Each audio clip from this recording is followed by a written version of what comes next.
की ओर जो कदम ये उठाया गया है, प्रधानमंत्री आवास योजना के तहत 70% से ज्यादा घर ग्रामीण इलाकों में महिलाओं को दिए गए हैं और उनको इसमें मुख्य तौर पर एकल या फिर संयुक्त तौर पर उनको मालिकाना हक दिया गया है। इससे महिलाओं का सम्मान बढ़ा है और सरकार के शासन का और विकास का बहुत ही शानदार प्रदर्शन रहा है पिछले कुछ सालों में और इसका उच्च विकास दर पर जीडीपी पर असर पड़ा है और सरकार इसके ऊपर कोशिश कर रही है कि बहुत ही व्यापक तरीके से जीईडीपी पर आगे बढ़ रही है, यानी शासन, विकास और प्रदर्शन।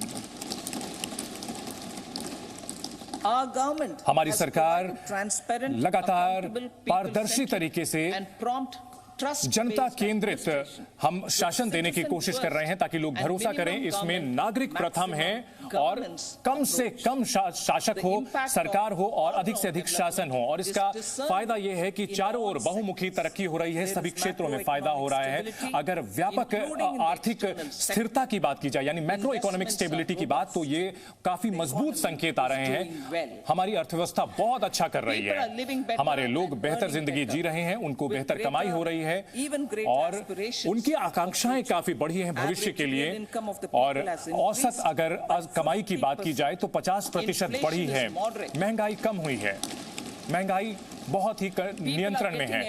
हमारी जनता जो है वो सशक्त हो रही है, उनके पास उम्मीदें काफी बढ़ी हैं और हमने जो है सही समय पर योजनाओं का क्रियान्वयन किया है। बड़े जो योजनाएं थी उनको अमल में लाया है। आर्थिक अगर मैनेजमेंट की बात की जाए, आर्थिक प्रबंधन की बात मोर्चे पर हमने पिछले 10 साल में बहुत अच्छा किया है क्योंकि हम जनता के केंद्रित आर्थिक तरक्की की ओर बढ़ रहे हैं जिसमें समाज के हर तबके को शामिल किया जा रहा है। इसमें कुछ अहम पहलू हैं। पहली बात की जाए, सभी स्तर पर जो आधारभूत ढांचा है वो बढ़े, सामाजिक न्याय के दिशा में हम आगे बढ़ें और सुधारों को हम सही समय पर लागू करें।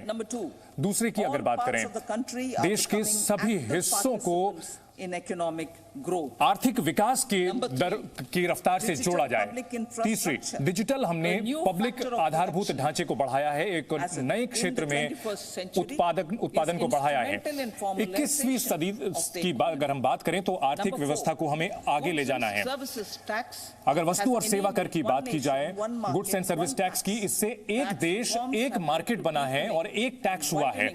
इससे जो टैक्स का आधार है वो काफी बढ़ा है। 5वीं की बात की जाए, वित्तीय क्षेत्र को हमने मजबूत किया है और इसकी वजह से बचत बढ़ा है, कर्ज की व्यवस्था मजबूत हुई है, निवेश काफी बढ़ा हुआ है, काफी कुशलता से इसे लागू किया गया है। छठे, And the unified regulatory authority, gift IFSC एक एकल जो नियामक संस्था है वो बनाया गया है और आईएफएससी के जरिए एक मजबूत गेटवे बनाया जा रहा है और वित्तीय जो हमारी जो सेवाएं हैं वो बहुत मजबूत हो रही हैं जिससे अर्थव्यवस्था को फायदा हो रहा है। हम पहले से हम महंगाई के ऊपर काम कर रहे हैं और इसकी वजह से हम जो नीतियां हैं उस तरह से बना रहे हैं। अगर वैश्विक परिदृश्य की बात की जाए तो भौगोलिक तौर पर, भू राजनीतिक तौर पर बहुत ज्यादा जटिल होती जा रही हैं चुनौतियां दुनिया के स्तर पर और कई जगह युद्ध और झड़प की खबरें आ रही हैं और ऐसे में जो महंगाई है उसको हमें नए नजरिए से देखने की जरूरत है। इसमें कई सारी चुनौतियां आ रही हैं। जो सप्लाई चेन है, जो सप्लाई चेन की जो व्यवस्था है उसको बार बार नुकसान पहुंच रहा है, लेकिन जो नई वैश्विक व्यवस्था है वो कोविड के बाद नए सिरे से परिभाषित की जा रही है। भारत G20 की अध्यक्षता हासिल की थी बहुत ऐसे मुश्किल समय में। दुनिया के सामने बहुत चुनौतियां थी जब G20 की अध्यक्षता भारत ने की। वैश्विक जो अर्थव्यवस्था थी उसमें बहुत ज्यादा महंगाई थी, बहुत उच्च टैक्स था और विकास दर जो है कम था, सरकारी कर्ज काफी ज्यादा था और वैश्विक आधार पर जलवायु परिवर्तन की चुनौतियां थी। अगर कोविड महामारी की बात की जाए तो भोजन की, उर्वरक की, वित्त की समस्याओं से जूझ रहा था, लेकिन भारत ने ऐसे समय में इन चुनौतियों को बहुत सही तरीके से पार किया और अपना रास्ता प्रशस्त किया।